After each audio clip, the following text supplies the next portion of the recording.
한 번 더 선포하자. 할렐루야. 옆에 분에게 할렐루야. 하늘엔 영광, 땅에는 평화. 한 번 더 선포하세요. 예수님 감사합니다. 예수님 생일 축하합니다. 영광의 박수 한번 올려드리겠습니다. 아멘. 큰 위대한 기쁨의 좋은 소식이 우리 성도님들의 삶 속에 또 우리의 교회 위에, 이 나라 위에 임하시기를 주님의 이름으로 축복합니다. 큰 감사와 기쁨에 예수님을 만나는 복된 은혜가 이 시간 넘쳤으면 좋겠습니다. 설교를 준비하다가 제가 옛날에 보았던 한 영화가 갑자기 생각났습니다. 그 영화의 제목은 낮은 대로 임하소서라고 하는 기독교 영화입니다. 아마 보신 분이 계실 겁니다. 한 목사님 아들 청년이 믿음을 버리고 세상으로 나가서 아주 승승장구하는, 아주 잘 나가는 유능한 삶을 살다가 갑자기 실명의 위기를 겪습니다. 눈이 안 보이게 돼요. 삶이 곤두박질로 추락하죠. 직장 생활을 할 수가 없죠. 인간관계를 할 수가 없습니다. 우리는 눈 하나만 안 보여도 모든 삶이 뒤집어지죠. 그렇게 약한 존재들입니다. 그래서 아주 진흙구덩이, 방탕한, 그리고 포기한, 아주 사회 밑바닥을 이렇게 경험하는 고통의 시간을 보내다가 예수님을 다시 만나서 이제 목회자가 되면서 이제 실명한 분들, 안 보이시는 분들을 돕고 섬기는 그런 장애인 사역을 하셨던 안요한 목사님에 대한 일대기를 이제 영화로, 소설로 나왔는데 영화로 한 작품입니다.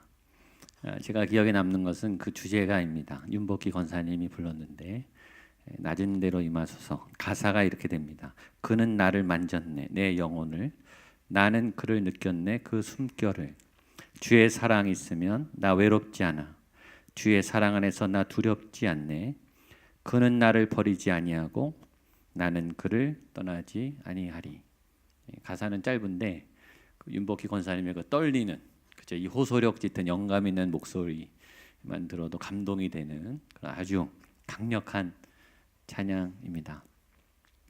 예수님은 낮은 곳에 오셨습니다. 버려진 곳에, 특별히 굉장히 외롭고 소외되고 소망이 없는 로마의 식민지로 있습니다. 어떻게 이스라엘이 로마를 이길 수 있겠습니까? 로마의 사람들이 갈취하는, 이유 없이 와서 막 뺏어가는, 월급을 뺏어가고 또 부녀자를 뺏어가고 또 삶의 자리를 강탈하는, 말도 안 되는, 그러나 극복할 수 없는 그 현실을 어떻게 이길 수 있었겠습니까? 그 땅에, 흑암의 땅에 오신 거죠. 오늘 예배 중에도 분명히 승승장구하시다가 하나님을 믿지만 하나님께 모든 것을 드리지 않고 나 나름대로 적당히 신앙생활 하시면서 잘 하시다가 어떤 절벽을 만나고 또 큰 위기를 만나서 무너져서 지금 낮은 곳에 계신, 혹시 그런 분들이 오시지 않았을까? 삶이 무너질 대로 무너져서, 그런 분들 보통 기둥지에 많이 계신다 그랬는데 혼자 안 보이는 곳에 예배 드리는 것조차 밝히고 싶지 않은 마음으로 조용히 예수님 이곳에 내가 왔습니다. 나를 만나 주십시오. 내 영혼을 불쌍히 여겨 주십시오. 주님 한 번 더 기회를 주십시오. 이렇게 기도하는 혹시 분들이 계시다면 오늘 예수님께서 분명히 만나 주실 줄로 믿습니다. 그가 내 영혼을 만졌고 나는 그를 느꼈고 그의 사랑 안에서 내가 다시 일어나겠습니다. 이 찬양을 부르실 수 있는 여러분 되시면 좋겠습니다. 그 예수님은 세상의 어떤 큰 역사적인 어떤 결정과 정치적인 상황 하에서 오셨다. 우리가 읽지 않았지만 누가복음 2장 1절 개역 한글로 한번, 우리 자막이 있으니까요, 같이 한번 읽어보실까요? 보겠습니다. 시작. 이때 가이사 아구스도가 영을 내려 천하로 다 호적하라 하였으니 이 호적은 불의뇨가 첩번한 것이라. 모든 사람이 호적하러 각각 고향으로 돌아가매 요셉도 다윗의 집 족속인 고로 갈릴리 나사렛 동네에서 유대를 향하여 베들레헴이라 하는 다윗의 동네로 그 정원한 마리아와 함께 호적하러 올라가니 마리아가 이미 잉태되었더라. 이게 배경이, 황제가 명령을 했습니다. 인구 조사 등록을 해라. 너희가 몇 명, 가족이 몇 명인지 이 인구 조사를 한 거예요.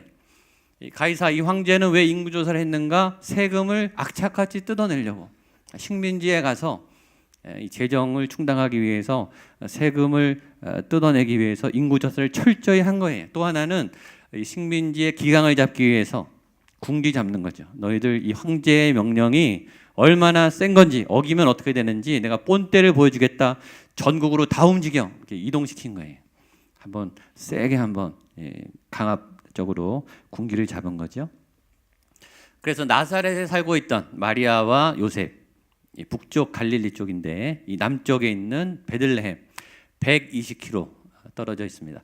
당시에 나귀를 탔다 하더라도 임산부의 몸으로 나귀를 타고 120km를 걸어가야 했겠죠.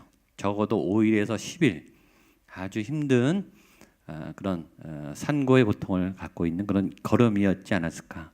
그래서 예수님이 베들레헴에 태어났습니다. 그거는 세상적인 관점이고, 그러나 그 세상이 결정하고 황제가 결정한 것처럼 보이는 그 역사적 정황 속에서 하나님은 하나님의 꾸준한 어떤 역사를 이루어 나가신다라는 거죠. 세상의 역사와 건세와 정사들이 결정하는 어떤 결정 위에 하나님은 더 큰 거시적인 전 인류를 구원하는 더 큰 영적 흐름의 세계로 인도해 가신다. 이 대한민국이 어떻게 나갈지 아무도 예측을 할 수가 없습니다. 그럼 어떻게 결정이 나겠죠? 2017년에 어떤 정부가 세워지겠죠. 그 역사는 물론 그 역사도 하나님이 주관하시죠.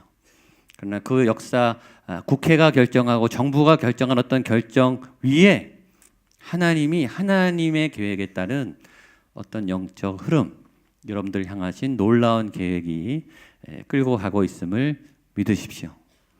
놀라운 것은 베들레헴에 방이 없었어요. 예수님 안 태어나시나요? 태어나십니다. 방이 없어도 여관 주인이 막아도 예수님은 태어나세요. 무슨 말입니까? 하나님의 계획은 막을 수 없다는 거예요. 인간의 역사가, 세상의 정권이, 당대의 열악한 상황이 예수님을 극진하게 영접할 수는 없었지만 예수님은 태어나신다. 그분은 그분의 길을 가신다. 지난주에 사가랴가 자기 아들 세례 요한의 탄생을 부인했어요. 믿지 못했어요. 세례 요한이 그럼 안 태어납니까? 세례 요한은 태어나고 안 믿는 아버지만 벙어리가 됐어요. 우리가 예수님을 믿든 믿지 않든 크리스마스를 어떻게 보내든 관계없이 예수님은 이 땅에 구주십니다. 안 믿으면 우리만 손해예요. 하나님은 하나님의 일을 하시죠. 그 놀라운 소식이 천사를 통해서 우리 목자들에게 알려졌습니다. 8절로 10절입니다. 시작. 그 지역의 목자들이 밤에 자기 양떼를 지키더니 주의 사자가 곁에 서고 주의 영광이 그들을 두루 비추매 크게 무서워하는지라. 천사가 이르되 무서워하지 말라. 보라 내가 온 백성에게 미칠 큰 기쁨의 좋은 소식을 너희에게 전하노라.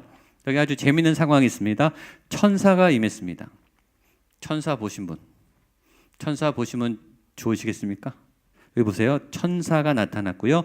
주의 영광이 비쳤습니다. 놀라운 영적 경험을 목자들이 한 거예요. 행복해야 되죠. 이건 평생 잊을 수 없는 감동입니다.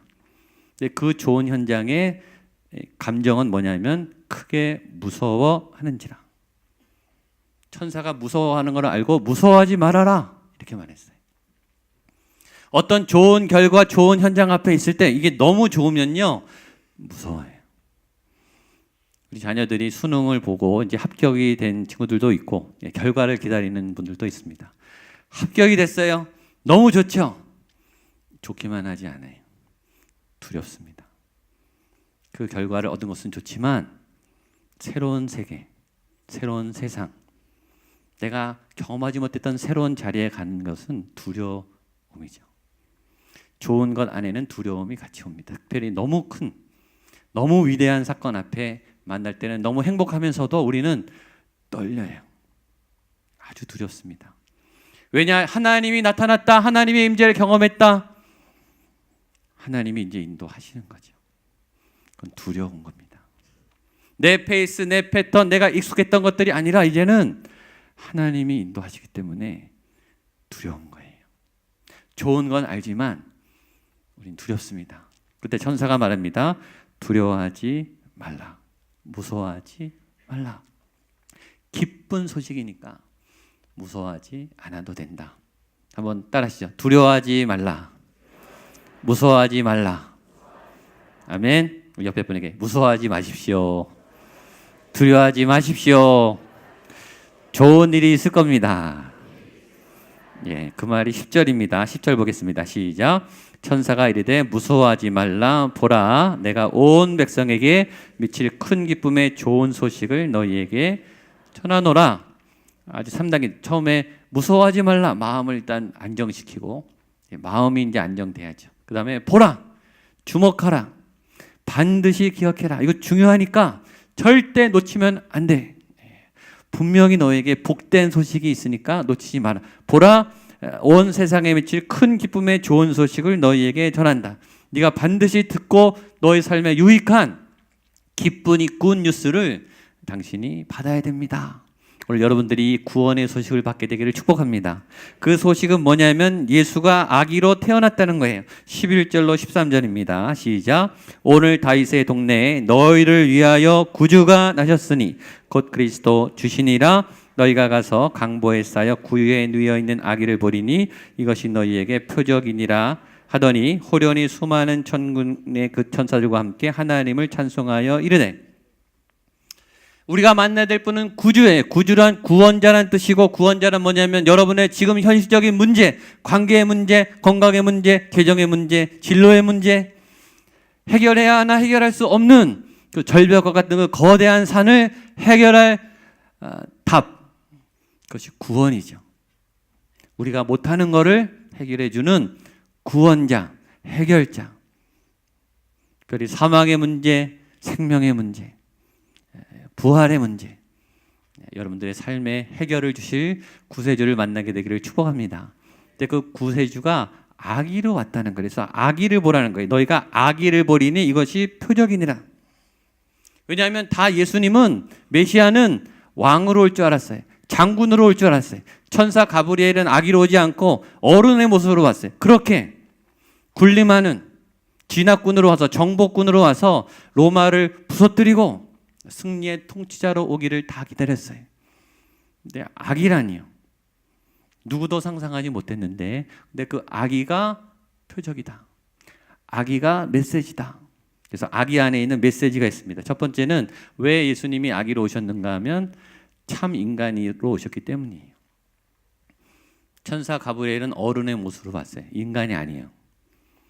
예수님은 아기, 모든 인간은 아기로부터 시작합니다. 엄마의 태 속에서부터 시작합니다. 그 모든 인간이 갖는 완벽한 성장의 과정 시스템을 거치는 진짜 인간으로 오셨다라는 겁니다. 두 번째, 아기로 왔다는 말은 굉장히 겸비한 모습으로, 소박한 모습으로, 낮고 천한 모습으로 오셨다라는 거예요. 아기는 굉장히 약하죠. 모든 도움을 받아야 됩니다. 신이 도움을 받아야 돼요. 신이 인간이 먹여줘야 돼요.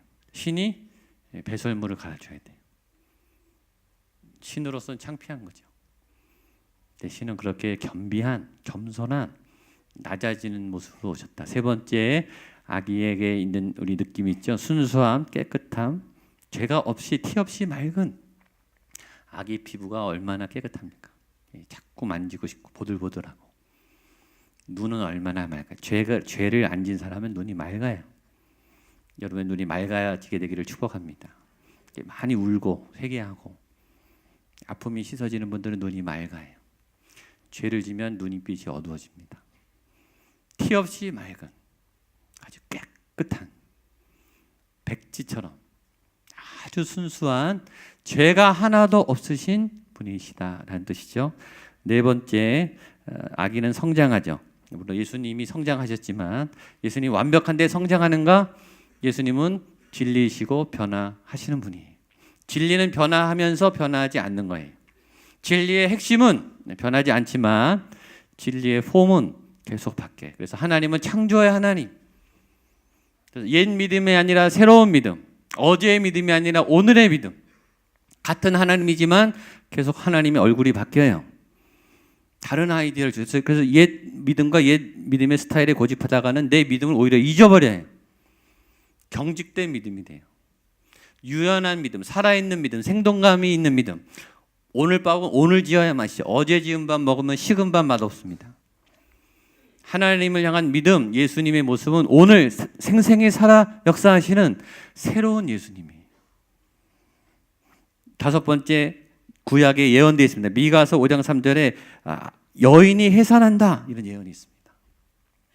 예수님이 아기로 오신 이유는 말씀이 예언했기 때문에 말씀의 응답으로 예수님은 말씀을 지키시는 분이시다. 여섯 번째, 하나님의 엉뚱한 창의력이에요. 현대는 창의의 시대죠.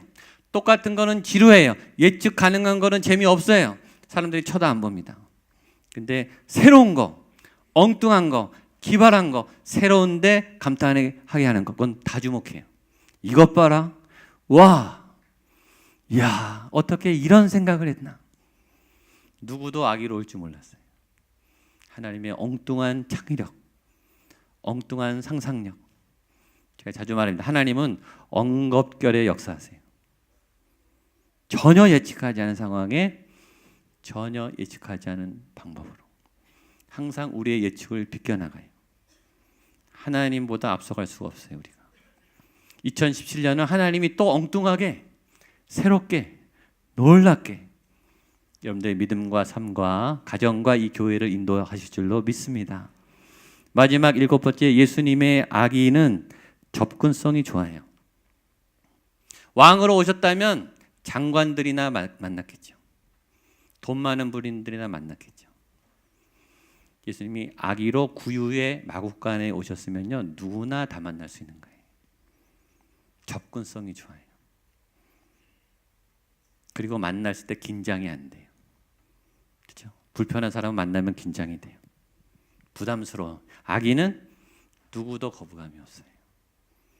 그냥 보면 방긋 웃게 되고 다가가고 싶고 마음을 열게 되고 쉽게 말을 건넬 수 있어요. 예수님은 누구나 쉽게 편하게 언제든지 부담 갖지 않고 만나실 수 있는 그분이십니다. 그분은 왜 하필 아기로 오셨는가? 마지막 14절 답이 있습니다. 보겠습니다. 시작. 지극히 높은 곳에서는 하나님께 영광이요 기뻐하시 사람들 중에 평화로다 하니라. 예수님이 왜 아기로 오셨냐면 여기 보면 나오죠. 하나님께 영광을 돌리는 일이니까, 하나님이 기뻐하시는 일이니까, 하나님이 기뻐하는, 하나님이 좋아하는 일이니까. 예수님이 온 이유는 그거 하나예요. 아들아 네가 내려가라. 왜 내가 인간의 모습으로 태어나야 됩니까? 왜 내가 아기로 창피하게, 왜 내가 발가벗겨서 인간에게, 연약한 인간에게 도움을 받다가 죽어야 됩니까? 나 싫어요. 나 창피해요. 나 못하겠어요. 다른 사람 보내세요. 그럴 수 있었죠. 하나님이 말해요.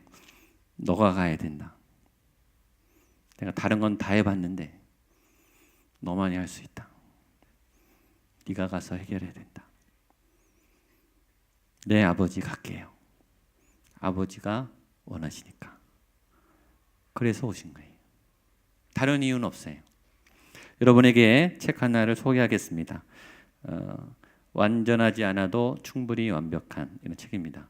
이 책은 닉 부이치치 아시죠? 예, 사진 보여주십시오.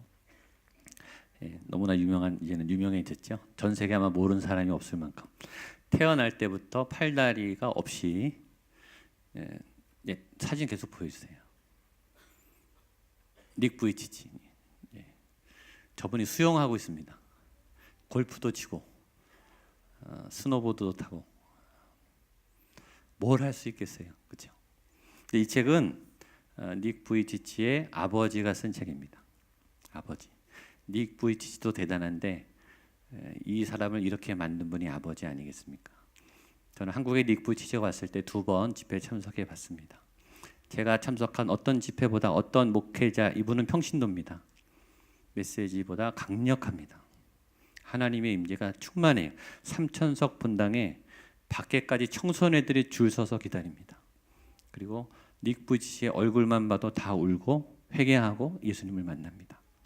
지금 전 세계를 다니며 가장 강력하게 청소년들에게 복음을 전하는 복음 전도자입니다. 평신도 사역자예요. 이 장애를 가진 이 사람이. 이 아버지의 책 제목이 완전하지 않아도 충분히 완벽한. 멋지지 않습니까? 아버지가 이렇게 썼습니다. 과연 내가 이 아이를 키울 수 있을까?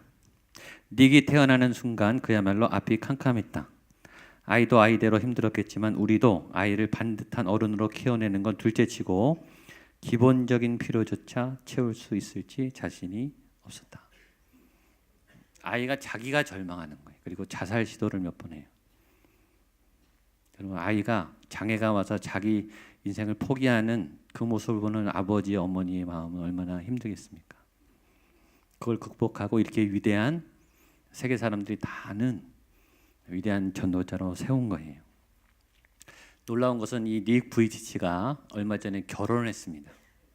그리고 아이를 낳습니다. 닉 부이치치의 아들이 정상일까요? 장애인일까요?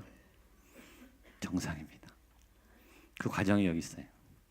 이 아버지가 손주를 낳는데 간이 조마조마한 거예요. 또 닉처럼 태어나면 어떡하나. 그렇죠. 근데 태어나는 순간 정상인 아이를 보자마자 너무 감격해서 울었다, 이런 얘기가 나옵니다. 그리고 그 아이의 아버지가 된 아들 닉 부이치치가 여기 서문에 이렇게 썼습니다. 나도 우리 아버지만큼 좋은 아버지가 되고 싶다. 나 같은 인간을 이렇게 위대한 전도자로 만들어준 그런 위대한 아버지처럼 나도 우리 아들을 그렇게 키울 수 있는 아버지가 되고 싶다. 아버지로서 최고의 칭찬 아니겠습니까? 여러분, 아기 예수 탄생에는 예수만 보시면 안 되고 그분을 보낸 아버지를 보셔야 됩니다. 세 가지의 삶이 있다고 생각해요. 첫 번째는 나 자신을 승리하는, 내 자신의 꿈을 실현하는, 내가 설정한 목표, 내가 이루기 원하는 꿈, 사회적인 어떤 업적, 그렇죠? 올라가야 될 어떤 자리, 먹고 사는 어떤 삶의 책임. 여러분, 이것도 쉽지 않아요. 기를 쓰고 몸부림을 쳐야 될까 말까입니다. 그것을 이룬 사람들은 위대한 삶을 살죠. 두 번째, 자기의 삶을 위해서, 꿈을 위해서 그렇게 부단히 노력하는 삶보다 이제는 남을 위해서, 나 아닌 다른 사람을 위해서 헌신하고 희생하고 봉사하는 섬김의 사람들이 있습니다. 그 사람들의 삶은 더 위대해. 자기의 삶도 힘든데 어떻게 남을 도와주고 삽니까? 그분들의 가장 대표적인 본이 되는 사람들이 부모님이죠. 부모님들은 자기를 위해 살지 않고 자녀만을 위해 살아요. 모든 것을 내어주고 모든 것의 퍼스트가 아이들입니다. 남을 위해 헌신하는, 희생하는 삶, 우리는 부모의 역할을 통해서 배워요. 그리고 예수님도 친구를 위해 자기 목숨을 버리면 가장 위대한 사랑이다라고 말했습니다. 여러분, 사람의 사랑은 여기까지예요. 이 이상은 못합니다. 남을 위해서 나를 죽을 수는 있어요. 그게 우리의 한계예요. 자녀를 위해서 부모가 죽어줄 수는 있습니다. 이거보다 더 한 단계 위의 사랑은 이거예요. 남을 위해서 내가 죽는 게 아니라 내 아들을 죽이는 거예요. 이거는 못해요. 어떤 부모가 이렇게 할 수 있습니까? 남을 희생시켜서 우리 아이를 살릴 수는 있어요. 살릴 수 있다면 그게 부모의 마음이에요. 다른 것을 다 포기해서라도 우리 아이만큼은 잘 되게 하고 싶은 게 부모의 마음이에요. 근데 이 부모님은 어떤 부모님이냐면 다른 사람을 위해서 자기 아들을 희생시키는, 이해할 수 없는 부모죠. 그렇다고 아들을 사랑하지 않는가? 너무너무 사랑하는데 아들을 다른 사람들을 위해서 죽인 거예요. 그리고 더 놀라운 것은 그 아들이 그 아버지의 말을 들은 거예요. 왜 성탄절은 믿지 않는 온 세계의 모든 인류가 즐거움의 날입니까? 인류가 이 메시지를 알기 때문이에요. 한 아버지의 희생, 아들을 포기한, 그리고 그 아버지의 결정에 순종한 아들의 희생, 그것에 감동을 하는 거예요. 우리는 못하거든요. 그래서 크리스마스는 그 아버지의 희생과 아들의 희생에 감사하는 날입니다. 우리를 살려줘서 고맙습니다. 그래서 그 피가 헛되지 않기 위해서는 우리가 잘 살면 됩니다. 어떻게 잘 사냐면 죄에 끌려다니지 않으면 됩니다. 죄를 이기십시오. 죄를 끊으십시오. 그리고 자유롭게 당당하게 그 멋진 아버지, 그 귀한 아들의 피가 헛되지 않는 값진 크리스마스 성탄에 큰 은혜가 있게 되기를 축복합니다. 기도하겠습니다. 하나님 감사합니다. 아들을 보내신 아버지가 있었고 아버지에 대해 순종했던 아들이 있었기에 오늘 우리가 영생을 얻게 되었습니다. 죄를 이기는 구원의 백성이 되었습니다. 그 아기 예수님을 경배하며 그 탄생에 감사드립니다. 주여 영광 받아 주시옵소서. 예수님의 이름으로 기도하옵나이다. 아멘. 일어나셔서